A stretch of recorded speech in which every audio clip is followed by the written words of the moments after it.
فن الرسم على الجدران هو فن بيطلق عليه اسم الجرافيتي أو فن الجرافيتي. إيه موضوع الفن ده؟ هو موضوع لازم نركز عليه إن الفقراء هم أكتر ناس بيهتموا بالفن ده، لأن هم بيقدروا من خلال الرسم على الجدران إذا كان رسم ولا كتابة إن هم يعبروا عن كل المشاكل اللي بيمروا بيها. إزاي الشباب من خلال ثورة 25 يناير وبعد الثورة إن هم يقدروا يستخدموا فن الجرافيتي في التعبير في العديد من الأمور. ده اللي هنعرفه معاهم، وهنتعرف كمان على الأنشطة المختلفة. شرفنا النهاردة في الاستوديو وسام حمدي، فنانة تشكيلية. أهلا وسهلا بيكي، مشرفاني ومنوراني. وكمان بتشرفني مروة ماهر، فنانة تشكيلية. أهلا وسهلا بيكي يا مروة. وهبدأ معاكي عن فن الجرافيتي. ايه موضوع الفن ده؟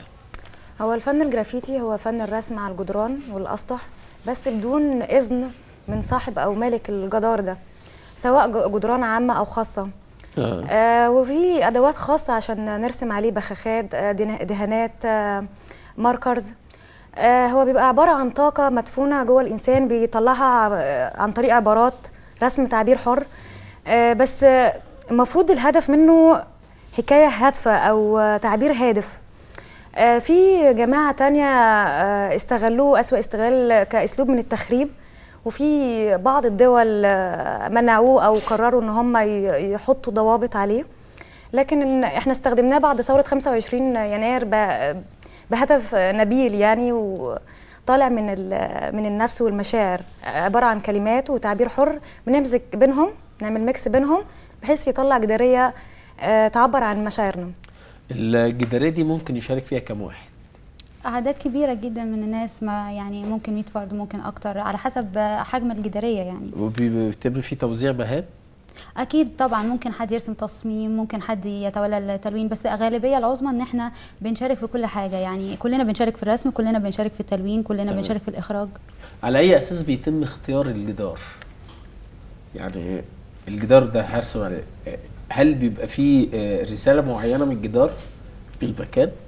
طبعا هو لازم يكون الجدار معروف، مشهور، يلفت الانتباه، جذاب، كويس، بحيث ان كل الجموع، احنا هدفنا ان العين اهم حاجة، العين او الرؤية البصرية. اي حد ممكن يشارك من الشارع، لو حد شاف الجدار عاوز يعمل فيه حاجة يجي يشارك معانا. اي حد، كويس، فقير، غني، طفل، تلميذ، ممكن يشارك. طب ايه الانشطه المرتبطه بفن الجرافيتي اللي انتم بتقوموا بيها؟ احنا كمبادره فنيه مصريه برئاسه الفنان التشكيلي احمد بيرو، رئيس ومؤسس فنيه مصريه، بنعمل بانشطه كتير جدا في موضوع الجرافيتي دوت عن طريق مبادره فنيه مصريه. احنا استضفناهم مرتين هنا في البرنامج، بس ما اتكلمناش عن فن الجرافيتي ودور المبادره في الانشطه الخاصه بالفن الجرافيتي. فاحنا كنا بنقوم يعني من ضمن انشطتنا انشطه الفن الميداني، ان احنا من اكبر جماعه شاركت على مدار 5 مرات في الفن ميدان متتاليه. كنا بنقدم فيها جداريات للفن الجرافيتي. اولها كانت اول حاجه خالص كنا شاركنا بيها في الفن ميدان، كان معرض فن تشكيلي عن ثوره 25 يناير.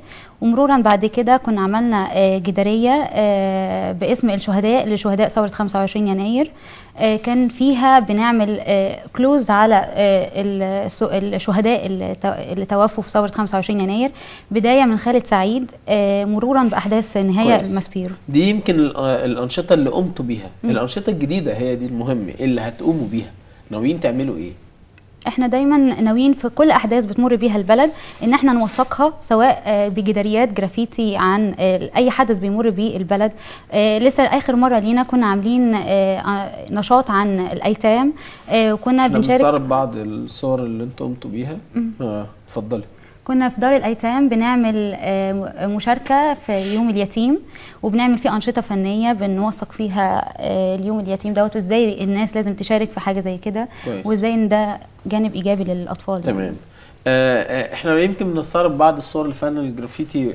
هل من الممكن ان يبقى الفن الجرافيتي تحت مظلة فردية زي وزارة الثقافة مثلا، او اي جهة معنية ان هي تشارك ويبقى في معرض دائم خاص بالفن الجرافيتي مستمر؟ هو ده ممكن، بس الفن الجرافيتي من اول لما ظهر وهو حر. يعني هنتقيد كده لو تحت مظلة كل فنان هنتقيد وهيبقى في سيستم واحد نمشي عليه. تمام. لكن احنا بنسجل الاحداث اللي بتحصل اول باول. فدي حريه، كلمات بحريه. بس انت قلت ان في بعض الدول رفضت الفن وحطت له تخريب. في ناس فعلا كانوا بيخربوا بيشوهوا بيقولوا كلمات مبتذله، لكن شباب مصر مثلا او بعد الثوره لا احنا عايزين في اختلاف. حتى من بعد الثوره لا مصر ما فيهاش الابتذال قوي ده زي الدول الثانيه يعني. تمام. بالنسبه للهيئه العامه لكسور الثقافه، احنا قمنا كمبادره شباب، مبادره فنيه مصريه، باهداء جداريه للشهداء محطوطه هناك في الهيئه العامه لاصول الثقافه. بيبقى فيها عمل حدث حر انتوا قدمتوه كهديه. اهداء للهيئه العامه لكسور الثقافه، بيبقى فيها شهداء ثوره 25 يناير بدايه من خالد سعيد لحد رساله تاريخ. برضك عملت جداريه كبيره تبع اصول الثقافه، نساء لها تاريخ. اتكلمنا عن نفرتيتي، كليوباترا، الشخصيات النسائيه العظيمه اللي علموا علينا في مصر يعني. كويس. هل شايفين فن الجرافيتي فن لم ينتشر بعد بالصوره الكافيه في مصر؟ بدأ ظهوره ينتشر من بعد احداث ثوره 25 يناير. طب محتاجين ايه عشان يفضل مستمر؟ مبادرات كفنيه مصريه او اي مبادرات او دعم كمان. او يعني دعم. اي مبادرات اخرى تقوم بانها تنتشر بعمل جداريات لتوثيق اي احداث بتمر فيها في مصر. تمام. الدعم ايه مقصودك بالدعم؟ الاعلام يهتم بيه شويه، لان بيبقى مشاركه جميله جدا، روح جماعيه جميله. هدفنا حاجه واحده، فالروح الجماعيه دي بتبقى قليله او نادره يعني ان هي تحصل. فالجدار ده مساحه كبيره كويس. الادوات المستخدمه ايه؟ هل في الوان معينه؟ يمكن انت قلت ان الاسبريهات والبخاخات والماركرز، واحنا استخدمنا اقل حاجه الامكانيات المتاحه لينا وهي اللاكيهات والبلاستيك. ممكن البخاخات بصوره كبيره استخدمناها كخلفيه للاعمال. والتعبير بالكلمه في الفن الجرافيتي مهم قوي، يعني مش الفن او التعبير الحر بيبقى قليل مش زي الكلمه يعني. هل في صعوبات بتواجهكم من خلال فن الجرافيتي؟ هل في زي ما نقول لازم موافقات امنيه قبل ما تقوم بفن الجرافيتي؟ هو معروف اول لما ظهر ان بدون اذن مسبق يعني من بس احنا هدفنا هادف، يعني فن هادف مش تخريبي. كويس. يعني هل في صعوبات بتواجهكم ولا لا؟ لازم نخلص الجداريه قبل ما نمشي. لازم نخلص. يعني دي الصعوبه. ايوه. بس انتوا لو عددكم كبير هتخلصوا. بنخلص طبعا. بنخلص. ايوه. طيب بالنسبه للتطور للفكره، هل في خطه محطوطه او برنامج محطوط لتطوير فن الجرافيتي في مصر؟ بالنسبه لمصر بشكل عام؟ بالنسبه لمصر وانتشاره على كل محافظات مصر. يعني يمكن في النوبه الفن الجرافيتي موجود. طبعا يعني على جدران المنازل. يعني موجود. يعني هل في بقى انتشار في كافه المحافظات ولا لا؟ احنا بنحاول من خلال الجداريات اللي احنا بنرسمها ان احنا نلف بيها كل المحافظات ونعرضها في المحافظات علشان كل الشعب يشوف فن الجرافيتي ويتفرج عليه. من خلال الفيسبوك كل محافظه عملت الفن ده، في اسيوط، في المنيا، في القاهره، في الجيزه. لا كلنا من خلال الفيسبوك بنشوف جداريات بعض، بنحاول ان احنا نحط فكره كلنا واحده، هدفنا واحد. لا ان شاء الله بينتشر جامد يعني. طب نشوف الفاصل بقى ونعود معاكم مره ثانيه لبرنامجكم شباب على الهواء، صوت الشباب الحر.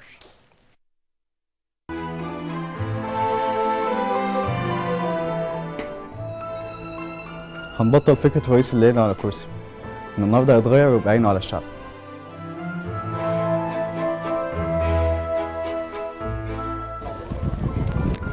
قفل الشارع دي حاجة خانقة، من النهاردة الشارع هيبقى لينا.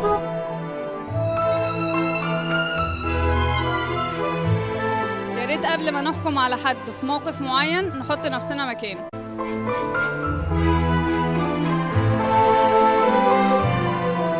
عاوزين نبطل توجيهات فلان وعلان، اعمل اللي عليك واعمل الصح.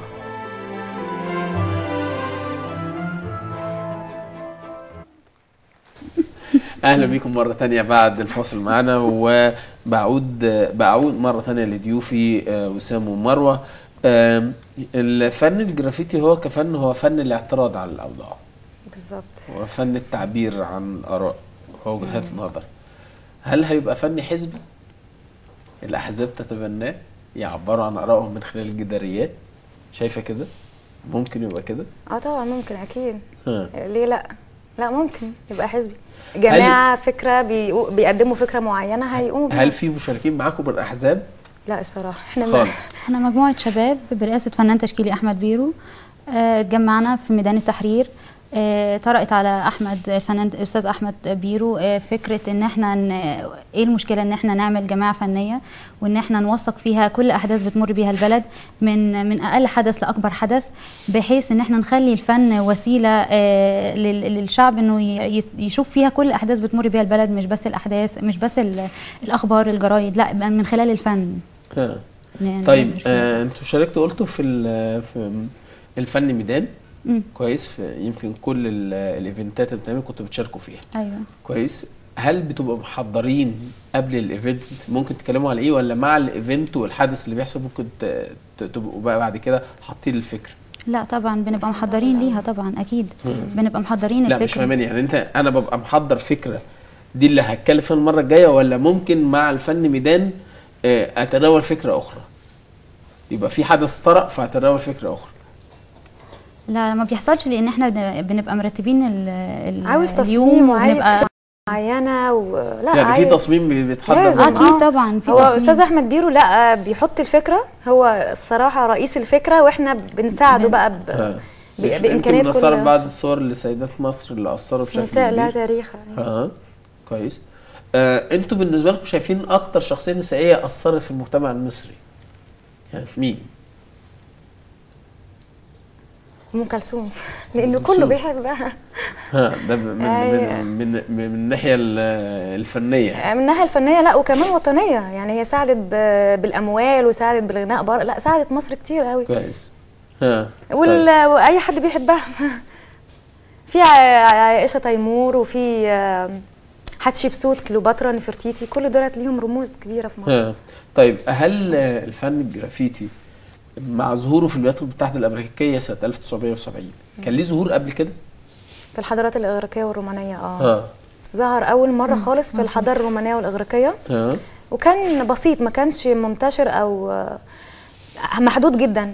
بدأ ظهوره اسمه الفن الجرافيتي الحديث في أمريكا في نيويورك. مجموعة من الشباب كانوا سائرين على الأوضاع الاقتصادية اللي كانوا موجودين فيها والاجتماعية، قاموا كتبوا على الجدران وثورة بقى، قاموا بثورة جامدة، ولكن قاموا بتخريب. يعني أولا كانت الحكاية هادفة، لكن بعد كده خربوها، فبعد كده عملوا قوانين أو قيدوها بعد كده بقى الدول الأجنبية. كويس.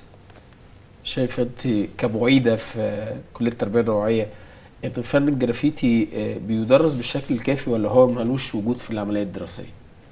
لا في العمليه الدراسيه مالوش وجود قوي، يعني احنا دايما بنشتغل على البوسترز، اللوحه الزخرفيه، اللوجوهات، لكن كفن الجرافيتي يعني لا بيتناول بشكل مبسط جدا في الكليه.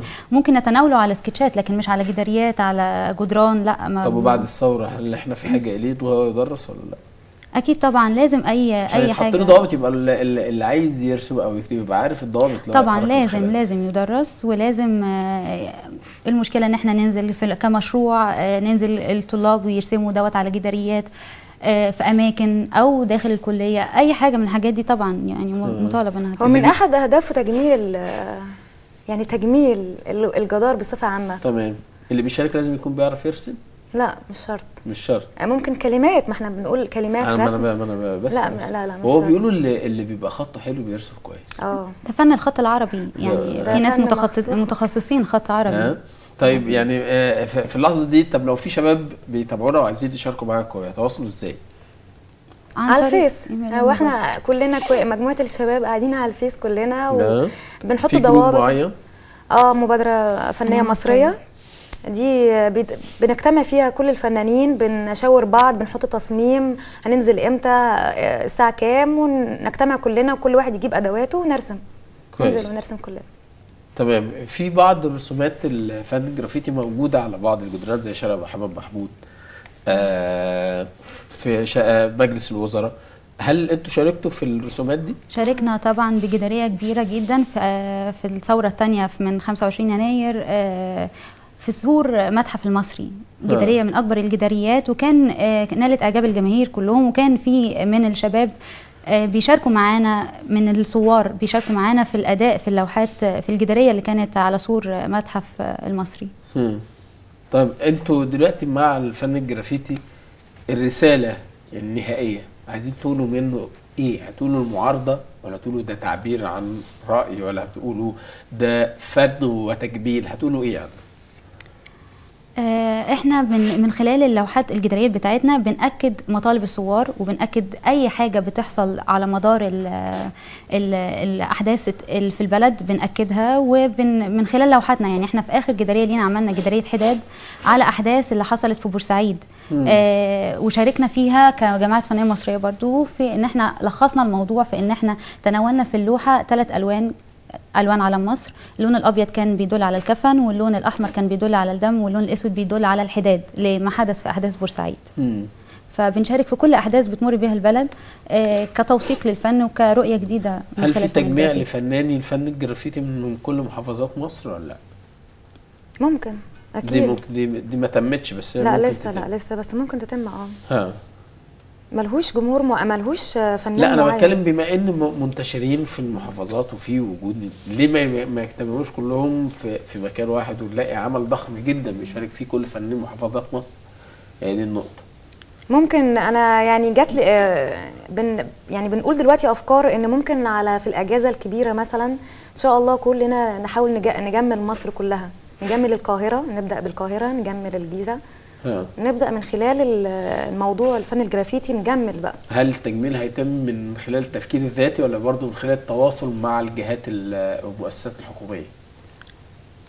احنا كل مجهوداتنا. مش عايزين تتعاملوا مع الجهات الحكوميه ولا ايه؟ لا يشرفنا طبعا، بس احنا مجهودنا ذاتي ونشاطاتنا كلها ذاتيه وقايمه على يعني ذاتي كلها. احنا مجموعه شباب متجمعين، كل التكاليف وكل الحاجات بتبقى مننا فينا، يعني مش تابعه لاي جهات. بس اكيد لو في مقترحات لدوات اكيد دي شرفنا طبعا. اصعب ايفنت تمرتوا بيه؟